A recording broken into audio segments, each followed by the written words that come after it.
jangankan harta kami, jangankan anak kami, jangankan suami kami, jangankan rumah kami, jangankan jabatan kami, inna lillah, diri kami ini pun milik Allah, bukan punya kami. Kalau dia yang punya, apa salahnya dia ambil? Maka ketika harta diambil, salah satu yang membuat manusia kehilangan ketika dia merasa memiliki. Ini punya saya, ini milik saya. Kalau orang sudah terlampau memiliki, maka ketika hilang muncul kekecewaan. Maka jangan pernah merasa memiliki hak mutlak. Ini rumah punya siapa?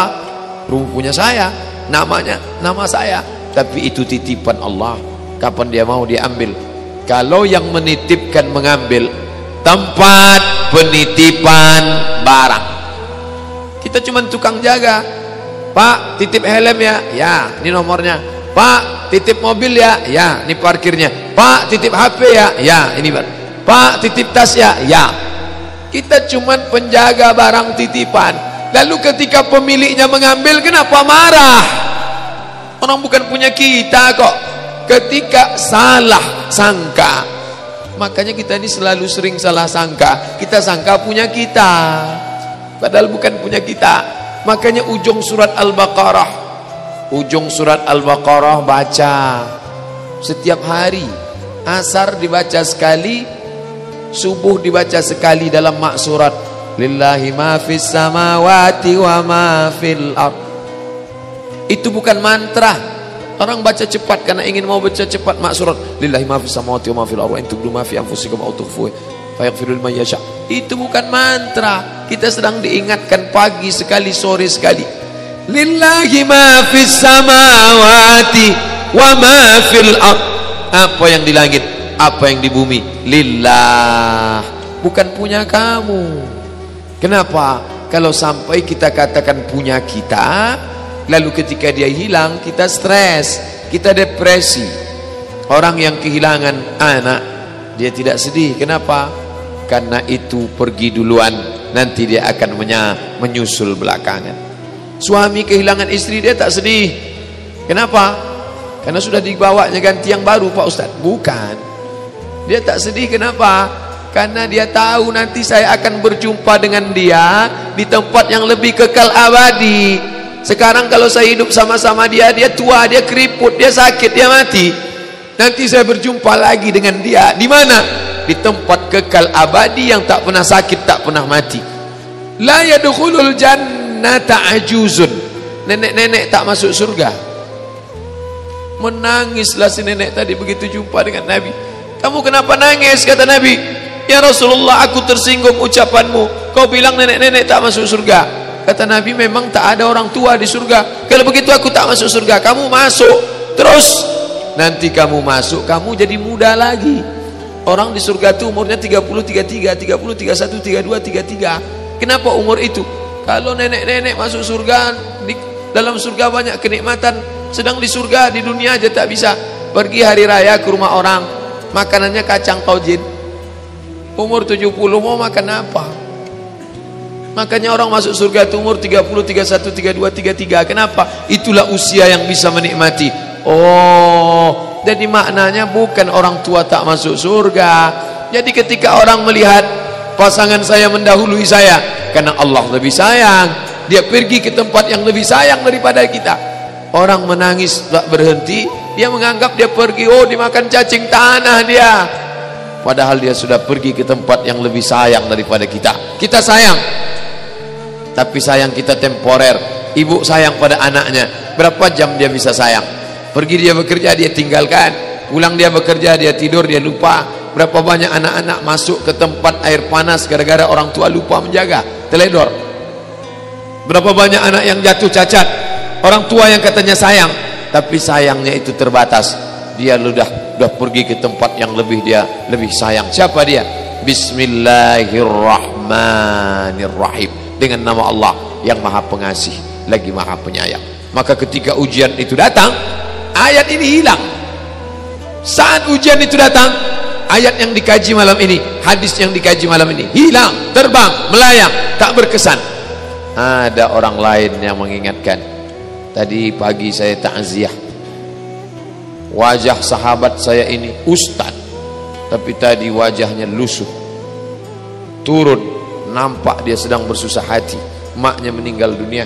Saya bisikkan ke telinganya satu kalimat, satu ayat, inna lillah wa inna ilaihi raji'un. Waktu datang, waktu mau pulang saya peluk kuat dia, inna lillah wa inna ilaihi raji'un. Apa tak tahu dia ayat itu? Tahu, dia ustaz, dia sering menceramahkan ayat itu, dia hafal ayat itu. Kenapa ustaz ingatkan? Hari itu ayat itu hilang dari kepalanya. Yang terbayang adalah wajah ibunya yang dulu membesarkan dia 9 bulan 10 hari menyusukannya, 2 tahun membesarkannya, 9 bulan 10 hari mengandungnya, 2 tahun dia susukan, mengalir darah si ibu dalam badannya. Saat melihat ibunya terbujur kaku, hilang ayat itu, hilang hadis itu. Datang orang lain mengingatkan dia, ditepuknya bahunya, wabasyiris sabirin, berikan kabar gembira kepada yang orang sabar. Alladzina idza asabathum musibah, ketika ujian itu datang, qalu, mereka berkata, inna lillah wa inna ilaihi raji'un. Tapi tak semuanya tahan, tak semuanya kuat. Ketika ujian itu datang, as-sadmatul ula, innamas sabru fi sadmatil ula, pukulan, ketika pukulan itu datang bergoncang. Berapa banyak orang bercerita, Pak Ustaz, ketika sampai berita itu rasanya lunak tanah ini dipijak, Pak Ustaz, bergoyang dunia ini, Pak Ustaz. Pukulan yang sangat kuat. Dan tak jarang ketika pukulan itu datang bertubi-tubi, akhirnya dia mulai senyum sendiri. Selama ini nengok orang lewat senyum, lama-lama nengok oplet lewat senyum. Bapak Ibu yang dimuliakan Allah Subhanahu wa taala, apa maknanya? Tidak ada tempat bersandar yang paling kuat kecuali dia. Bersandar di sebatang pohon, pohon akan lapuk. Bersandar kepada orang, orang akan mati. Bersandar kepada dia, hayyun la yamut, dia yang hidup tidak akan mati untuk selamanya. Ya hayyu ya qayyum ya badi'as samawati wal ard ya zal jalali wal ikram ya fa'alul lima yurid ya man aghada amran innama amruhu idza arada syai'an ay yaqula lahu kun fayakun. Maka berserahlah kepada dia. Makanya selesai salat tadi kita diajak imam berserah kepada dia.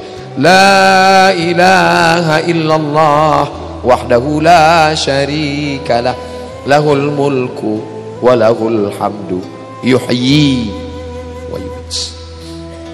4 inilah yang membuat orang kuat. Lahul mulku, kalau kekuasaanmu hilang jangan kau sedih. Kenapa? Karena yang punya itu dia. Lahul mulku. Kalau kau dulu dipuji-puji orang, jangan kau sedih. Kenapa? Karena yang punya pujian dia. Lahul mulku wa lahul hamdu. Kalau keluargamu hilang, jangan kau sedih, karena punya dia. Yuhyi wa yumiit. Dia yang menghidupkan, dia yang mematikan. Makanya ketika lewat di kubur, apa kata Nabi kepada Aisyah? Aisyah, kalau kau lewat di pemakaman Baqi, kau jangan diam saja. Ucapan doa. Apa doanya ya Rasulullah?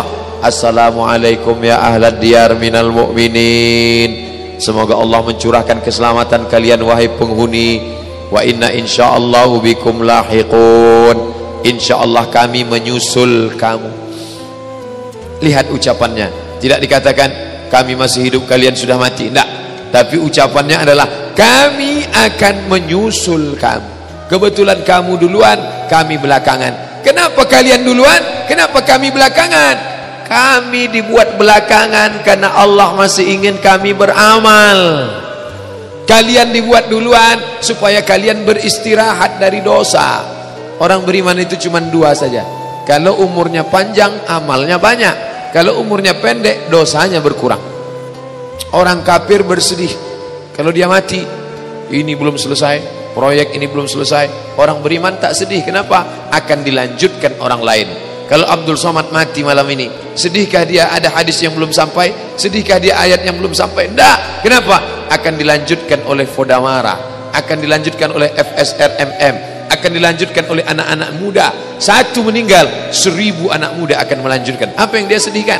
Justru dia bersyukur. Kenapa? Dengan mati malam ini, besok dosa tak bertambah. Dengan mati malam ini, besok tak menengok orang pakai celana sempit lagi. Besok tak menengok orang pakai celana pendek lagi. Selesai dosanya. Allahumma ja'alil hayata ziyadatan li fi kulli khair. Kalau kau tambah umurku hidup besok pagi, tambahkan kebaikan bertambah. Waja'alil mauta rahatan li min kulli syarr. Kalau kau takdirkan mati malam ini, berhenti dari dosa, istirahat dari perbuatan maksiat. Maka orang Islam itu, ala, ketahuilah, inna awliya Allah, orang-orang yang menolong agama Allah, bagaimana sifat mereka? La khaufun alaihim wala hum yahzanun. La khaufun, tak ada takut, wala hum yahzanun, tak ada sedih. Oh, kalau tak ada takut berarti tak takut mati, tak takut anak hilang, tak takut istri hilang, tak takut nyawa melayang, tak takut harta diambil orang. Adakah rasa cemas itu? Ada. Setiap manusia selagi masih hidup, selagi hayat di kandung badan, selagi ruh masih bersemayam dalam jasad, rasa-rasa itu ada tetap. Dan setan selalu membisikkan, asyaitan ya'idukumul faqra wa ya'murukum bil fahsya. Setan senantiasa membisikkan, takutlah kau mati, takutlah kau sedih, takutlah kau anakmu, takutlah kau susah, takutlah kau DO, takutlah kau merarat, takutlah. Rasa takut itu terus dia hembuskan, tapi kita tetap melawan. La ilaha illallah, inna salati wa nusuki wa mahyaya wa mamati lillah, at-tahiyatul mubarakatuh salawatut tayyibatu lillah. Kuatnya telunjuk mengalahkan kekuatan setan. Maka ketika telunjuk mata melihat, at-tahiyatul mubarakatuh salawatut tayyibatu lillah. Assalamu alayka ayuhan nabiyyu wa rahmatullahi wa barakatuh. Wassalamu alayna wa ala ibadillahi salihin. Asyhadu an la ilaha illallah. Kuatnya mengusir setan. Mulutnya Allah, Allah. Bapak Ibu yang dimuliakan Allah Subhanahu wa taala. Oleh sebab itu, tidak ada tempat bersandar lain kecuali Allah Subhanahu wa taala. Maka yang pertama ingin dilakukan dengan perputaran waktu itu adalah liya'lamallahu alladzina amanu. Yang kedua, wa yattakhidha minkum syuhada. Allah ingin melihat mana yang mati syahid. Yang mati konyol banyak. Berapa yang mati tabrakan malam tahun baru kemarin? Berapa yang mati sakau karena narkoba? Berapa yang mati berzina? Berapa yang mati buat dosa? Berapa yang mati buat maksiat? Kenapa? Perputaran waktu. Duit tak ada, ingin juga mabuk, dibuat kopi, dituang spiritus, minum, bukan mabuk, mati. Ingin berzina, umur sudah 70 tahun, ingin juga berzina, nafsu besar, tenaga kurang, dituangkan Viagra, diminum, jantung berdetak tak terang, mati. Kap 70 dituang minyak pesawat, meletup, mati. Mati di lokalisasi karena ingin berzina, menggebu-gebu nafsu syahwat, ingin berzina. Dulu waktu muda tak sempat buat dosa, sekarang setelah tua duit banyak mau buat dosa. Umur 71, selera 17, mati dalam keadaan Allah ingin lihat. Wa yattakhidha minkum syuhada. Allah ingin melihat siapa yang mati syahid. Melambai tiang gantungan seperti lambaian bidadari di mata Sayyid Qutb. Semua orang ingin menangguhkan. Kalau bisa Sayyid Qutb penjara seumur hidup saja. Kalau bisa jangan dihukum pancung, jangan digantung di tiang gantungan Mesir. Tapi dia sudah terlanjur menjadi orang-orang yang merasakan nikmatnya di bawah naungan Allah. Dia sudah terlanjur merasakan manisnya iman. Dia sudah terlanjur merasakan manisnya sepah.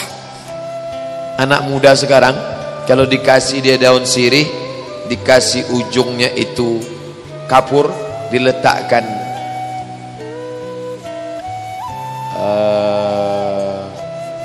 apa namanya, gambir, potong gambir sedikit, lalu diletakkan di situ pinang, diikat, lalu kemudian dikunyahkan. Oh, dia muntahkan. Apa ini? Dia belum merasakan manisnya.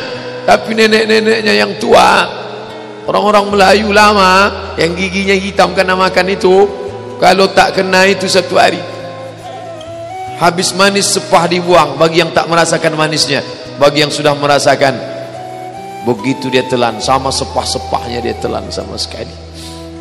Yang pertama kali belajar minum kopi, apa ini? Kasih anak-anak SD minum kopi, apa ini?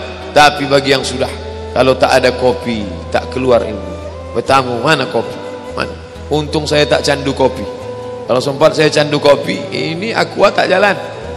Kopi dulu, begitu menengok kopi baru keluar hadisnya, begitu menengok kopi baru keluar ayatnya. Tapi saya tak candu kopi, memang tak pernah minum kopi. Bersyukurlah orang-orang yang belum merasakan manisnya kenikmatan dunia. Kenapa? Karena dia sudah melanjur-lanjur merasakan manisnya iman. Orang yang belum merasakan manisnya pengajian bingung, Bapak ini kenapa subuh datang, zuhur datang, asar datang, anak-anak muda ini kenapa? Anak-anak muda yang sudah merasakan manisnya mengaji, manisnya iman, yang belum merasakan, heran dia.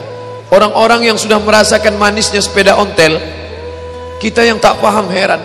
Ini orang sepeda motor sudah ada, bekayuh juga lagi pagi-pagi, tapi dia merasakan. Kamu belum merasakan manisnya ini. Tapi yang dimuliakan Allah SWT, nenek-nenek umur 70 tahun belum merasakan manisnya update status. Ya heran nengok cucu-cucunya. Apalah kalian ini? Apa kata cucunya? Itulah, nenek belum merasakan manisnya update status, nek. Bagaimana dengan orang yang sudah merasakan manisnya iman? Kalau tidak datang ujian itu dia heran, ujian mana, kenapa tak datang? Dia sudah merasakan halawatal iman, manisnya iman. Macam kuih Melaka. Kuih Melaka, kalau baru terkunyah pertama asin, karena dia baru kunyah kelapanya dengan garamnya. Begitu dia kunyah agak sedikit, mulai dia terasa. Tapi begitu dia kunyah sama gula merahnya, meletup di dalam mulutnya, merasakan manisnya iman. Inilah gula merah yang sampai sekarang orang barat bingung, cemana bisa gula merah ini masuk dalam, apa disuntik kan gitu deh.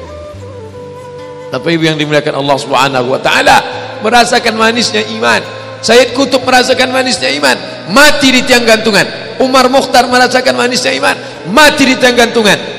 Imam Asy-Syahid Hasan Al-Banna merasakan manisnya iman. Ini orang-orang modern. Nanti kalau saya ceritakan tentang sahabat yang mati, itu kan zaman dulu. Sayyid Qutb di abad sekarang 1966. Imam Hasan Al-Banna masih abad kita sekarang, sezaman dengan kita. Mereka merasakan manisnya. Bapak Ibu yang dimuliakan Allah SWT, Allah buat kita dalam putaran waktu yang diinginkan Allah dua. Liya'lamallahu allazina amanu. Allah ingin melihat siapa yang imannya istiqamah. Wa yattakhidha minkum syuhada.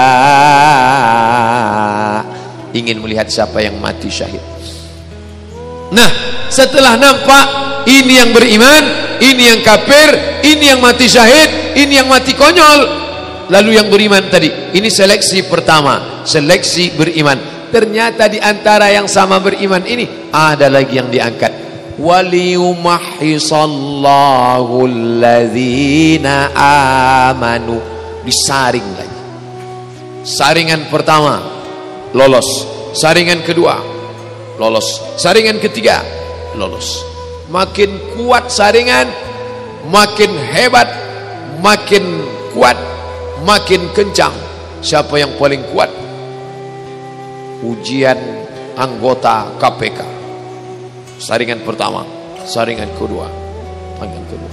Kalau ingin menjadi anggota komisi pemberantas korupsi saja saringannya begitu keras, bagaimana ingin menjadi penghuni surga yang selalu diminta pagi dan petang, siang dan malam? Allahumma antas salam wa minkas salam wa ilaika ya'udus salam fahayyina rabbana bisalam wa adkhilnal jannata daras salam. Masukkan kami ke dalam surga daras salam, tempat yang kekal abadi. Salam, tak ada fitnah, tak ada kelahi, tak ada sumpah serapah, tak ada caci maki, tak ada haram, tak ada gundah, tak ada gelisah, tak ada susah hati. Semuanya penuh dengan ketenangan. Bapak Ibu yang dimuliakan Allah SWT, ujiannya berat ya. Maka orang beriman menganggap hidup ini, sebaliknya orang kafir menganggap hidup ini, hidupnya ya hidup, makan, minum, semuanya memenuhi syahwat. Makan, minum, telinga syahwat, musik, mata syahwat, hiburan, mulut syahwat, makan, nafsu syahwat, perut, nafsu syahwat, seksual, biologis. Asal sudah tersalurkan, selesai. Makan kenyang, tidur nyaman, hidup tenang, mati. Sama seperti binatang. Apa bedanya? Ulaika kal an'am, mereka macam binatang, memperturutkan hawa nafsu. Makan semakan-makannya, minum seminum-minumnya, nafsu seksual disalurkan sesuai seperti binatang.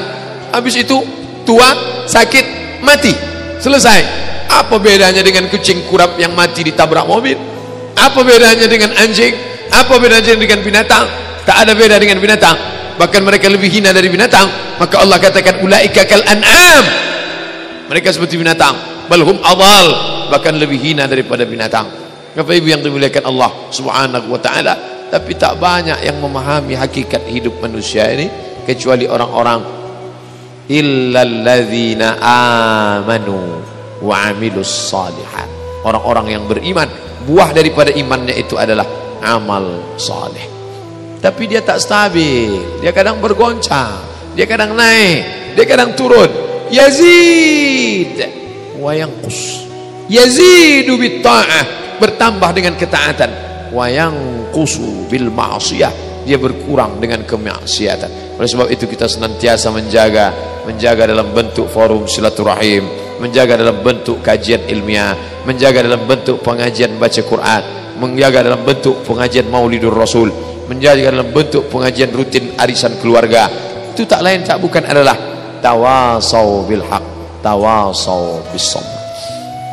Orang dijauhkan dari agama dengan cara dijauhkan dari manusia. Kalau sudah jauh dari manusia, dia jauh dari agama. Insya Allah dekat dengan orang, dekat dengan bapak, dekat dengan ibu, dekat dengan ustadz, dekat dengan kawan, dekat dengan sahabat. Sahabatnya pun membawa dia beramal soleh. Begitu nampak teledor, ini salah. Ustadz Abdul Somad sholat, karena mengejar waktu agak cepat sedikit, langsung jamaah datang. Pak Ustadz, boleh bertanya Pak Ustadz, tentang apa? Tentang orang yang mencuri dalam sholatnya. Ustadz tahu ini pertanyaan bukan bertanya, tapi ingin menegur Ustadz, karena tadi Ustadz cepat betul sholatnya. Boleh bertanya Pak Ustadz, apa pertanyaannya? Tentang orang yang mencuri dalam sholat itu artinya apa Pak Ustadz? Lembut cara dia mengasih tahu tentang orang yang mencuri dalam sholat, sehingga maksud orang yang mencuri dalam sholat itu sampai tak ada tumakninah sama sekali. Tapi kalau masih ada tasbih walaupun sekali, itu belum bisa disebut mencuri dalam sholat. Subhana rabbiyal a'la wa bihamdih, subhana rabbiyal azim wa bihamdih, rabbi firli warhamni wajburni warfa'ni warzuqni. Apa maknanya? Dia sedang menjalankan tawasau bil haq, tawasau bis sabr. Tersinggung kah Ustaz? Tak. Kenapa? Ada orang yang berani menasihati dia. Andai dibiarkannya saja begitu, mau mati matilah, mau mampus mampuslah, mau mencuri mencurilah. Jangankan mencuri sholat, mencuri bini orang pun tak dia apa-apa. Tapi dia sayang kepada saudaranya. Saya sayang kepada dia, saya sayang pada ustaz saya tak ingin dia masuk neraka. Saya tahu dia ustaz, saya tahu tak akan ada orang menegur dia, tapi cara menegurnya, datang Hasan, datang Husain, berwuduk di dekat orang tua, berwuduk Hasan dan Husain. Kata Hasan, bukan begitu caranya Husain, ini airnya mesti kena wajah semua, nanti kalau tangan kena semua.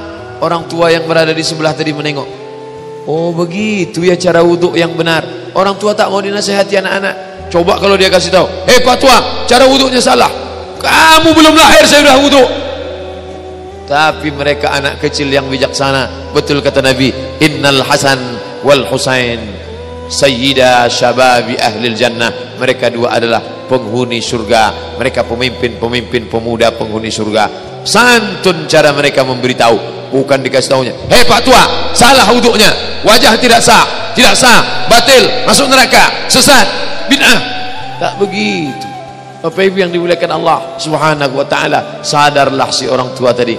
Begitu rupanya dari perkelahian kecil, konflik kecil antara dua anak muda yang sedang mengajarkan wudhu kepada saudaranya. Innal Hasan wal Husain sayyida syababi ahlil jannah.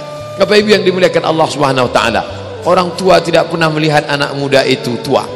Di matanya kapanpun dia tetaplah orang di bawah dia, kamu di bawah saya. Tapi pada saat yang ditunjukkan itu kebenaran dengan cara yang santun, ud'u ila sabili rabbik, ajak mereka ke jalan Tuhanmu bil hikmah wal mau'izatil hasanah, Kalau kau sanggup bicara, bicara dengan hikmah. Tak pandai menyusun kata-kata dengan hikmah, wal mau'izatil hasanah, tunjukkan contoh yang baik. Bagaimana cara yang baik? Oh, ini orang degil, harus didebat, debatlah dia. Wajadilhum, debatlah dia. Billati ya ahsan, dengan cara yang lembut. Tapi setelah kau debat, jangan kau sangka kau paling hebat. Baca ujungnya, inna rabbaka huwa a'lamu biman dhalla an sabilih. Dia lebih tahu siapa yang berada di jalannya. Wa huwa a'lamu bil muhtadin. Dia tahu siapa yang sudah nyasar, siapa yang sudah jauh, siapa yang sudah jatuh, dan dia pula yang lebih tahu. Maka setelah dia ajak berdebat, dia doakan, Allahumma hdi qaumi fa innahum la ya'lamun. Berikan hidayah kepada dia, ya Allah. Dia mungkin salah karena dia tidak tahu mana yang benar, mana yang salah. Bapak Ibu yang dimuliakan Allah Subhanahu wa taala, sampai kapan kita beramal ini? Sampai akhirnya waktu yang sudah limit batas ditetapkan Allah.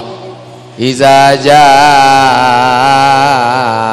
ajaluhum, kalau sudah sampai limit batas waktunya, la yastakhiruna sa'atan, tak bisa mundur, wala yastaqdimun, tak bisa dimundurkan, tak bisa dimajukan, tak bisa dipercepat, tak bisa diperlambat. Itu sudah limit batas waktunya. Orang beriman tak pernah minta cepat, cepatkanlah ya Allah, enggak. Orang beriman tak pernah minta mati, yang dia minta hanyalah Allahumma khtim lana bihusnil khatimah.